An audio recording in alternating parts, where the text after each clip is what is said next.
കേരളത്തിൽ നിയമസഭാ തെരഞ്ഞെടുപ്പ് ഏപ്രിൽ 2-ാം വാരത്തോടെ അടുത്ത മാസം കേന്ദ്ര തെരഞ്ഞെടുപ്പ് കമ്മീഷൻ സംഘം സംസ്ഥാനത്തെത്തും. തെരഞ്ഞെടുപ്പ് പ്രഖ്യാപനത്തിന് മുൻപേ പാർട്ടികളിലും മുന്നണികളിലും സ്ഥാനാർത്ഥി നിർണയ ചർച്ചകൾ സജീവമായി കഴിഞ്ഞു. സീറ്റുകൾ വെച്ചുമാറുന്നതിലും ചർച്ചകൾ ഇപ്പോൾ നടക്കുകയാണ്. ബൽറാം നെടുങ്ങാടി ഡൽഹിയിൽ നിന്ന് വിവരങ്ങളുമായി. ബൽറാം, ഏപ്രിൽ മധ്യത്തോടുകൂടി തെരഞ്ഞെടുപ്പ് കേരളം ഉൾപ്പെടെയുള്ള 5 സംസ്ഥാനങ്ങളിൽ ഉണ്ടാകും എന്നാണ് നമ്മൾ മനസ്സിലാക്കേണ്ടത്. എപ്പോഴാണ് ഇതുമായി ബന്ധപ്പെട്ട ഒരു തീരുമാനം ഉണ്ടാവുക? തെരഞ്ഞെടുപ്പ് കമ്മീഷൻ സംഘം അടുത്ത മാസം കേരളത്തിൽ വരുന്നു എന്നും ബൽറാം റിപ്പോർട്ട് ചെയ്യുന്നുണ്ടല്ലോ. തെരഞ്ഞെടുപ്പ് ഏപ്രിൽ മധ്യത്തോടുകൂടി എന്ന് നമുക്ക് കരുതാനാകുമോ? GK, ഉടൻ തെരഞ്ഞെടുപ്പ് നടക്കുന്ന കേരളം, പശ്ചിമബംഗാൾ, തമിഴ്നാട്, അസം, പുതുച്ചേരി എന്നീ സംസ്ഥാനങ്ങളിലെ പ്രാഥമിക സാഹചര്യങ്ങൾ സംബന്ധിച്ച് കേന്ദ്ര തെരഞ്ഞെടുപ്പ് കമ്മീഷന്റെ അവലോകനം പൂർത്തിയായിട്ടുണ്ട്.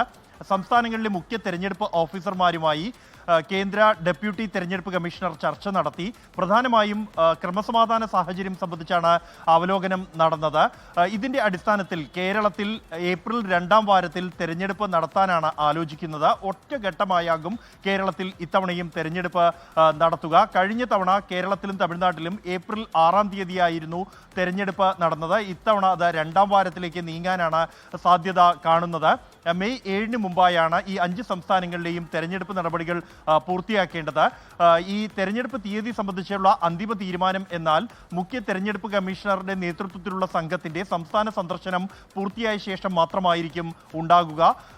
ഈ ഫെബ്രുവരി ആദ്യവാരം മുഖ്യ തെരഞ്ഞെടുപ്പ് കമ്മീഷണർ ജ്ഞാനേഷ് കുമാറും മറ്റ് തെരഞ്ഞെടുപ്പ് കമ്മീഷണർമാരും കേരളത്തിൽ എത്തി സാഹചര്യങ്ങൾ നേരിട്ട് അവലോകനം ചെയ്യും. രാഷ്ട്രീയ പാർട്ടികളുമായും സംസാരിച്ച ശേഷം മാത്രമായിരിക്കും തെരഞ്ഞെടുപ്പ് തീയതി സംബന്ധിച്ചുള്ള അന്തിമ തീരുമാനത്തിലേക്ക് എത്തുക. തമിഴ്നാട്ടിലും സമാനമായ സമയത്ത് തന്നെ തെരഞ്ഞെടുപ്പ് ഒറ്റഘട്ടമായി നടത്താൻ തന്നെയാണ് ആലോചിക്കുന്നത്. അതേസമയം പശ്ചിമ ബംഗാളിലും അസമിലും 3 ഘട്ടമായി തെരഞ്ഞെടുപ്പ് നടത്തുന്നതാണ് പരിഗണനയിൽ ഉള്ളത്. ക്രമസമാധാന നിലയും മറ്റ് സാഹചര്യങ്ങളും ഉൾപ്പെടെ പരിഗണിച്ച ശേഷമാണ് അത്തരം ഒരു തീരുമാനത്തിലേക്ക് നീങ്ങുന്നത്.